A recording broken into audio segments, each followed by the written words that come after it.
नारायण नारायण भक्तों, आज का ये वीडियो कोई साधारण वीडियो नहीं है। आज हम बात करने जा रहे हैं उस समय की, उस परिवर्तन की जो आपके किस्मत को बदल सकता है, आपके जीवन की दिशा को मोड़ सकता है। वीडियो शुरू होने से पहले वीडियो को लाइक करें, सब्सक्राइब करें और कमेंट में लिखें जय शनिदेव। 21 मार्च 2026 शनिवार का दिन, जब कर्मों का हिसाब रखने वाले न्याय के देवता शनिदेव अपनी चाल बदलने जा रहे हैं। भक्तों, शनिदेव का नाम सुनते ही कई लोगों के मन में डर आ जाता है।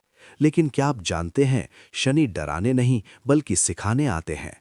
शनि सजा नहीं देते बल्कि कर्मों का फल देते हैं। और जब शनि अपनी चाल बदलते हैं तो सिर्फ ग्रह नहीं बदलता, इंसान की किस्मत बदल जाती है। इस समय शनि मीन राशि में स्थित हैं और उत्तरा भाद्रपद नक्षत्र के तीसरे चरण में प्रवेश करने जा रहे हैं।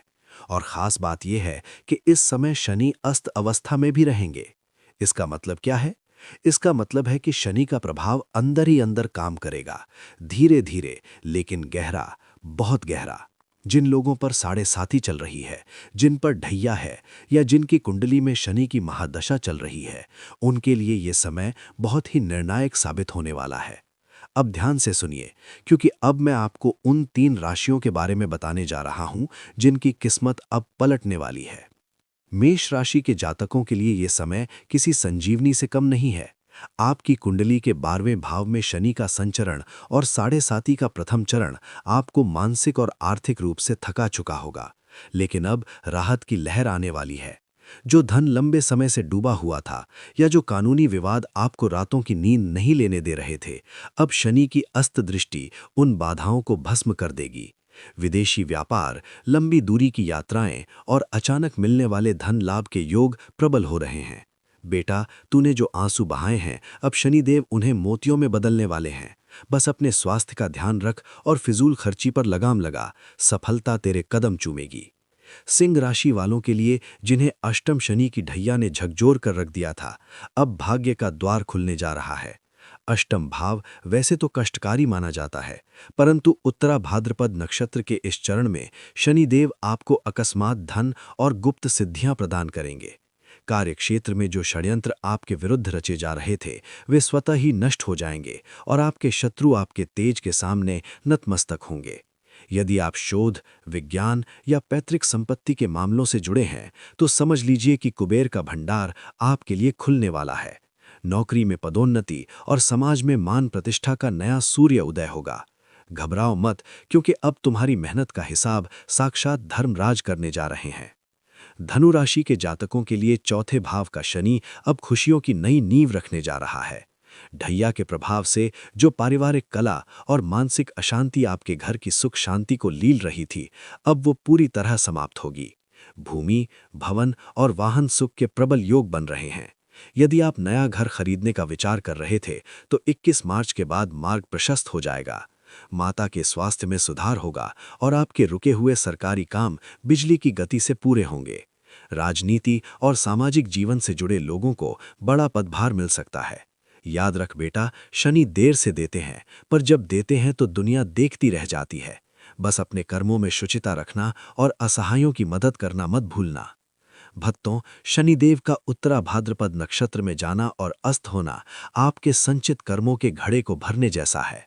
ये समय केवल धन या पद का नहीं, बल्कि आपके चरित्र की परीक्षा का भी है। मीन राशि के जल तत्व में शनि का ये गोचर आपके अंतर्मन को शुद्ध करने के लिए है। यदि पिछले कुछ वर्षों में आपने किसी का दिल दुखाया है या किसी असहाय का हक मारा है, तो इस परिवर्तन से पहले क्षमा मांग लें और प्रायश्चित स्वरूप किसी भूखे को भोजन कराएं। याद रखें, शनिदेव की अदालत में दलीलें नहीं, केवल सत्य चलता है। और जब वे प्रसन्न होते हैं तो रंक को राजा बनाने में उन्हें पल भर की भी देरी नहीं लगती। आपकी कुंडली के अशुभ योग भी इस नक्षत्र परिवर्तन के प्रभाव से शुभता में बदल सकते हैं। बस अपनी नीयत को गंगा की तरह पवित्र रखें। व्यापारिक दृष्टिकोण से देखें तो मेष, सिंह और धनु राशि के जातकों के लिए ये काल स्वर्ण युग की नींव रखने वाला है। विशेषकर वे भक्त जो लोहे, सीमेंट, चमड़े, तेल या खदान के कार्यों से जुड़े हैं, उन्हें अपनी रणनीति में बदलाव करने की आवश्यकता होगी। शनि का अस्त होना ये संकेत देता है कि आपको अपनी योजनाओं को गुप्त रखना चाहिए। जब तक सफलता का शोर न मच जाए, तब तक अपनी चाल का खुलासा किसी के सामने ना करें।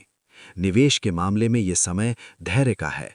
जल्दबाजी में किया गया कोई भी सौदा आपको भारी पड़ सकता है, लेकिन यदि आपने सोच समझकर कदम बढ़ाया तो आने वाले समय में आप सुख साधन जुटाने में सफल रहेंगे।